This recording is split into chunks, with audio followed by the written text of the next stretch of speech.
नमस्कार दोस्तों, स्वागत है आप सभी का आज की एक नई वीडियो में। दोस्तों आज की इस वीडियो में हम क्लास 7 दीपकम बुक का पहला चैप्टर यानी वंदे भारत मातरम का अभ्यास प्रश्न करने वाले हैं। एक एक प्रश्न को बहुत ही अच्छे से समझेंगे, बस आप सभी को वीडियो में अंतिम तक जुड़े रहना है। चलिए बिना देरी के हुए वीडियो की शुरुआत करते हैं और एक एक प्रश्न का उत्तर देख लेते हैं। ठीक है, तो यहाँ पर पहला प्रश्न है कि अधः प्रदत्ता नाम प्रश्ना नाम एक पदेन पदद्वयेन व उत्तरम लिखन्तु, यानी नीचे दिए गए प्रश्नों का एक शब्द में या फिर दो शब्द में उत्तर लिखिए। ठीक है, तो का नंबर क्वेश्चन है पर्वत राजा कः, अर्थात पर्वतों का राजा कौन है, तो उत्तर में लिखेंगे हिमालय यानी हिमालय। दूसरा प्रश्न है कि समुद्र कस्याः चरणों प्रक्षालयति, यानी समुद्र किसका पैर धोता है, तो उत्तर में लिखेंगे भारत मातु यानी भारत माता का। ठीक है, तीसरा प्रश्न है कि त्रिवर्णयुतः ध्वजा कुत्र विलसति, यानी तीन रंगों से युक्त तिरंगा जो है कहाँ सुशोभित होता है, तो भारत मातु हस्ते यानी भारत माता के हाथ में। ठीक है, चौथा प्रश्न है कि ध्वज स्थितः केसर वर्णः अस्मान् किं वक्तुं प्रेरयति, यानी तिरंगे में स्थित केसरिया रंग जो है हमें क्या कहने की प्रेरणा देता है, तो जयतु सैनिकः यानी सैनिकों की जय हो। ठीक है, अगला प्रश्न है कि कृषक बांधवा भारत भूमि कैः सिंचन्ति, यानी किसान बंधु भारत की भूमि को किसके द्वारा सींचते हैं, तो श्वेत बिंदु भी मतलब पसीने की बूंद के द्वारा। अगला है कि केशाम धवलम यशः राष्ट्रध्वजस्य मध्ये विलसति, यानी किसकी श्वेत कीर्ति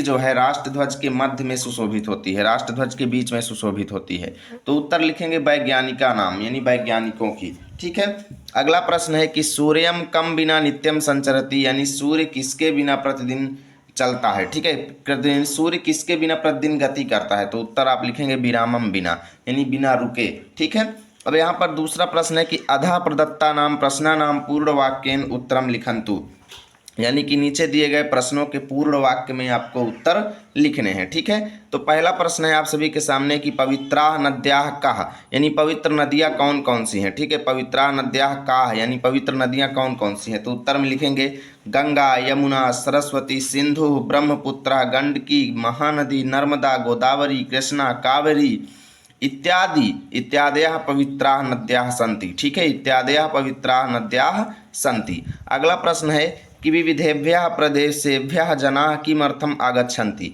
यानी अलग अलग प्रदेशों के लोग किस लिए आते हैं। ठीक है, तो उत्तर में लिखेंगे तीर्थ क्षेत्राणाम धूलिम ललाटे स्थापयितुम विविधेभ्यः प्रदेशेभ्यः जनाः आगच्छन्ति, यानी तीर्थ क्षेत्रों की धूल को अपने मस्तक में लगाने के लिए अनेकों प्रदेश के लोग हमारे देश में आते हैं। ठीक है, इसका उत्तर ये हो जाएगा। अगला प्रश्न है कि धर्मचक्रम कम भावम बोधयति, यानी धर्मचक्र हमें क्या चीज़ बताता है, कौन सा भाव यानी क्या चीज़ हम लोगों को धर्मचक्र यानी हमारे ध्वज के मध्य में स्थित चक्र जो है हमें क्या चीज़ बताता है। ठीक है, तो उत्तर में लिखेंगे धर्मचक्रम चलनीयम कर्तव्य पथे वै न विरम सततम चल, यानी कि धर्मचक्र जो है हमको क्या संदेश देता है कि चलनीयम कर्तव्य पथे वै, यानी अपने कर्तव्य पथ पर लगातार चलते रहो, ना विरम सत यानी बिल्कुल भी विराम मत लो, सततम चल यानी निरंतर गति करते रहो। ठीक है, इति भावम बोधयति यानी यह भाव हमको यानी ये चीज़ हमको हमारा चक्र जो है वो बताता है। ठीक है,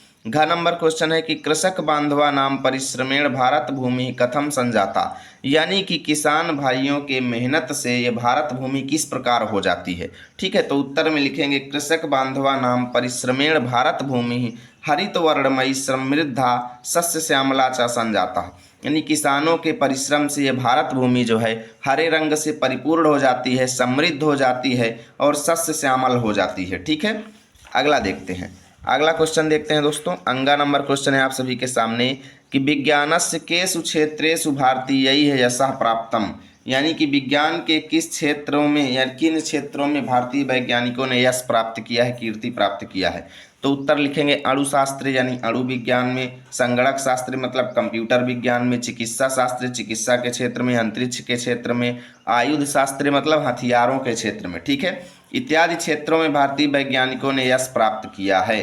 अगला प्रश्न है कि अंते सर्वे किम गीतम गायन्ति, यानी अंत में हम सब लोग कौन सा गीत गाए हैं, तो अंते सर्वे गायन्ति यानी अंत में सभी लोग गाते हैं वयम बालका भारत भक्ताः वयम बालिका भारत भक्ताः वयम ही सर्वे भारत भक्ताः पृथ्वीं स्वर्गम जेतुम सक्ताः। यानी हम सभी बालक भारत के भक्त हैं, हम सभी बालिकाएं भारत के भक्त हैं। वयम ही सर्वे भारत भक्ताः यानी हम सभी लोग भारत के भक्त हैं। और पृथ्वी स्वर्ग जेतुम सक्ताः और पृथ्वी और स्वर्ग को जीतने में सक्षम हैं। ठीक है, इस तरीके से ये दूसरा प्रश्न भी हो गया। चलते हैं हम अगले प्रश्न पर। एक एक प्रश्न को अच्छे से देख करके जाइएगा और वीडियो को ज़्यादा से ज़्यादा लाइक करो, दोस्तों तक पहुंचाओ, है ना, ताकि मैं सभी चैप्टर्स का क्वेश्चंस करवा सकूं आप सभी का। ठीक है, अगला है देखिए यहाँ पर कि रेखांकित पदानि ये रेखांकितानि पदानि आश्रित्य उदाहरणम अनुसारम प्रश्न निर्माणम कुर्वन्ति।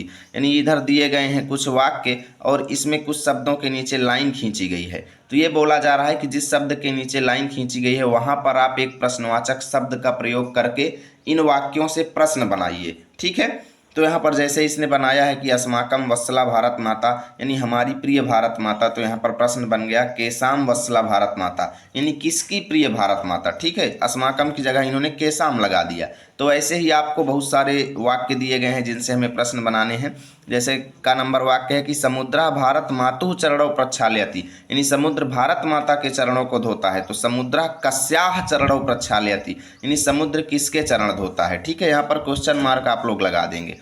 अगला है कि जनाः तीर्थ क्षेत्राणाम धूलिम ललाटे स्थापयन्ति यानी लोग जो हैं तीर्थ क्षेत्रों की धूलि को ललाटे मतलब मस्तक में लगाते हैं। तो इसका उत्तर हो जाएगा जनाः तीर्थ क्षेत्राणाम धूलिम, यहाँ पर धूलिम लिख लेंगे। ठीक है, किम नहीं होगा। ठीक है, यहाँ पर ललाटे के नीचे लाइनिंग की गई है ना, तो धूलिम को आप धूलिम लिखेंगे। क्या लिखेंगे? धूलिम। ठीक है, इसको आप कायदे से लिख लेंगे, इसके से लिखना नहीं बन रहा है। देखिए जनाः तीर्थ क्षेत्राणाम धूलिम, ललाटे की जगह आप ललाटे नहीं लिखेंगे, आप यहाँ पर लिखेंगे कुत्र स्थापयन्ति। क्या लिखेंगे?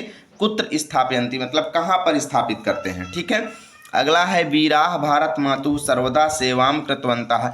तो लिख देंगे के भारत मातुः सर्वदा सेवां कृतवन्तः यानी वीर भारत माता की हमेशा सेवा करते हैं। तो कौन भारत माता की हमेशा सेवा करता है। ठीक है, अगला है जयतु कृषकः इति वक्तुम अस्मान् प्रेरयति। तो यहाँ पर हो जाएगा जयतु कृषकः इति वक्तुम, अस्मान् की जगह आप लिख देंगे कान प्रेरयति। ठीक है, जयतु कृषकः इति वक्तुम कान प्रेरयति, ऐसे उत्तर हो जाएगा। ये किम वक्तुम नहीं होगा। ठीक है, इसको आप किम वक्तुम नहीं लिखेंगे, लाइनिंग यहाँ पर की गई है ना आसमान के नीचे।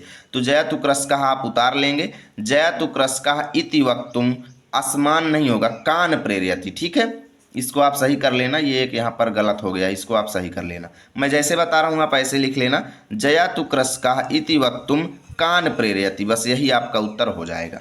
अगला है नदी कष्टानि सहमाना प्रवहति यानी नदी कष्टों को सहते हुई बहती है। तो उत्तर हो जाएगा कम कष्टानि सहमाना प्रवहति यानी कौन कठिनाइयों को सहते हुए बहती है, क्योंकि नदी के नीचे लाइन है तो यहाँ पर हम प्रश्नवाचक शब्द लिखेंगे। ठीक है, अगला है वयम गौरववर्धनार्थम प्रयत्नम कुर्मः यानी कि हम सभी लोग गरिमा बढ़ाने के लिए प्रयास करते हैं। तो उत्तर होगा वयम गौरववर्धनार्थम किम कुर्मः, प्रयत्न की जगह किम लिख देंगे, क्या करते हैं। ठीक है, और क्वेश्चन मार्क लगा देंगे, ये उत्तर हो जाएगा। ठीक है, तो यहाँ पर आप लोग अच्छे से समझ लीजिएगा, इधर यहाँ पर ये गलतियाँ हो गई हैं, इसको आप सही कर लीजिएगा। यहाँ पर चौथा प्रश्न है आप सभी के सामने कि अधा प्रदत्तानाम शब्दानाम उदाहरणम अनुसारम रिक्त स्थानेषु रूपाणि लिखन्ति यानी नीचे दिए गए शब्दों के रूप आपको लिखने हैं कोष्ठक के अनुसार। ठीक है, जैसे इधर कहा गया है उसी के अनुसार यहाँ पर लिखना है, एक वचन, द्विवचन और बहुवचन रूप। तो यहाँ पर चरण शब्द का हमें द्वितीय विभक्ति का रूप लिखना है, तो लिखेंगे चरणम, चरणौ, चरणान। ठीक है, नदी का प्रथमा विभक्ति का तो नदी, नद्यो, नद्याः। अब यहाँ पर ललाट का सप्तमी विभक्ति का तो ललाटे, ललाटयोः, ललाटेषु। देश का चतुर्थी विभक्ति तो देशाय, देशाभ्याम, देशेभ्यः। ठीक है, चक्र का प्रथमा विभक्ति तो चक्रम, चक्रे, चक्राणि। वैज्ञानिक का तृतीय विभक्ति तो वैज्ञानिकैः, वैज्ञानिकाभ्याम, वैज्ञानिकैः। ठीक है, अब यहाँ पर प्रथमा विभक्ति का लिखना है तो अहम, आवाम, वयम का। उसके बाद षष्ठी विभक्ति तो विज्ञानस्य, विज्ञानयोः, विज्ञानानाम। ठीक है, इस तरीके से ये आपके विभक्ति रूप हो जाएंगे, शब्द रूप भी हो गए। अब यहाँ पर पांचवा है कि अधः प्रदत्तानि वाक्यानि पठित्वा मातृभाषायां, प्रांतीय भाषायां, आंग्ल भाषायां व अनुवादम कुर्वन्ति यानी नीचे कुछ वाक्य दिए गए हैं जिनका आपको सबसे पहले पढ़ना है और उसके बाद या तो अपनी मातृभाषा में ट्रांसलेशन करो या तो राजकीय भाषा में या फिर अंग्रेजी भाषा में आपको अनुवाद करना है। ठीक है, तो यहाँ पर का नंबर वाक्य आपको दिया गया है कि भारत भूमौ पवित्रा नद्याः प्रवहन्ति, यानी भारत भूमि में पवित्र नदियाँ बहती हैं। तो हम लिखेंगे भारत भूमि में पवित्र नदियाँ बहती हैं। अब आप चाहें तो इंग्लिश भाषा में भी इसका ट्रांसलेशन लिख सकते हैं, हम तो हिंदी में ही करने वाले हैं, ठीक है।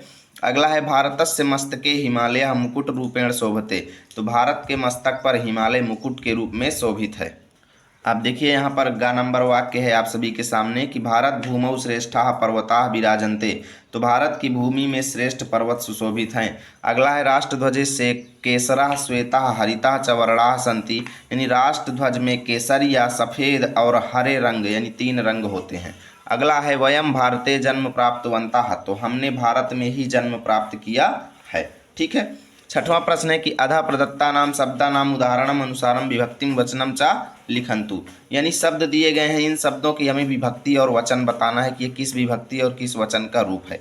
तो भारत माता ये प्रथमा विभक्ति एक वचन का रूप है, नद्याः प्रथमा विभक्ति बहुवचन का रूप है, ललाटे सप्तमी विभक्ति एक वचन का रूप है, तीर्थ क्षेत्राणाम खष्टी विभक्ति बहुवचन का रूप है, देशस्य जो है खष्टी विभक्ति एक वचन का रूप है, बलिदानम जो है द्वितीय विभक्ति एक वचन का रूप है, कृषि बल बांधवा प्रथमा विभक्ति बहुवचन का रूप है, असमान जो है द्वितीय विभक्ति बहुवचन का रूप है, क्षेत्रेषु जो है ये सप्तमी विभक्ति बहुवचन का रूप है।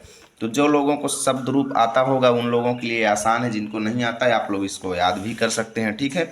सातवां यहाँ पर है कि पाठे प्रयुक्तानि क्रियापदानि रिक्त स्थानेषु लिखन्तु, यानी पाठ में जो कुछ भी क्रियापद यूज हुए हैं उनको यहाँ पर आपको लिखना है। जैसे श्रुणमः माने सुनना, ठीक है, विराजन्ते लिख सकते हैं, बिलसति लिख सकते हैं, भवामः। अब इसका उत्तर अलग अलग बच्चे के हिसाब से अलग अलग होगा, ठीक है। आपको पाठ में ढूंढ ढूंढ करके लिखना है। अब आप नहीं ढूंढ पाते हैं तो आप मेरे द्वारा बताए जाने वाले भी सारे लिख सकते हैं, ठीक है, गलत नहीं होंगे, आप इनको सब कुछ सेम टू सेम लिख सकते हैं, कोई दिक्कत नहीं है, ठीक है। गायंती हो गया, आगच्छन्ति हो गया, सिंचन्ति हो गया, प्रवहति हो गया, सहमाना हो गया, लिखिता हो गया, करोमि हो गया, स्थापयितुम हो गया, सूचयति हो गया, वर्तते हो गया, प्रेरिता हो गया, शोभते हो गया, ठीक है। ये सब आप लिख सकते हैं, कोई दिक्कत नहीं है, आप इसका स्क्रीनशॉट ले सकते हैं। अब देखिए हम आ चुके हैं 8वें क्वेश्चन में। कहा गया है कि अधा प्रदत्ता नाम क्रियापदा नाम त्रिषु पुरुषेषु त्रिषु वचनेषु च लट लकारस्य रूपाणि लिखन्तु, यानी नीचे दिए गए जो शब्द दिए गए हैं इसके अनुसार आपको 3 पुरुषों में यानी प्रथम पुरुष, मध्यम पुरुष और उत्तम पुरुष, और 3 वचनों में यानी एक वचन, द्विवचन और बहुवचन में किसका रूप लिखना है? लट लकार का रूप लिखना है, ठीक है। प्रत्येक धातु के 4-5 यानी बहुत सारे रूप होते हैं, लेकिन हमें कौन से लकार का लिखना है? केवल लट लकार का लिखना है। तो भवति भवतः भवन्ति, भवसि भवथः भवथ, भवामि भवावः भवामः, ठीक है। इसी में आप सबका बना सकते हैं, जैसे पठति पठतः पठन्ति, पठसि पठथः पठथ, पठामि पठावः पठामः, ऐसे ही सभी धातुओं के रूप चलते हैं, ठीक है। अब यहाँ पर हमें अस्ति है तो अस्ति अस्तः सन्ति, असि अस्थः अस्थ, अस्मि अश्वः अस्मः, ठीक है, ये आपका उत्तर हो जाएगा।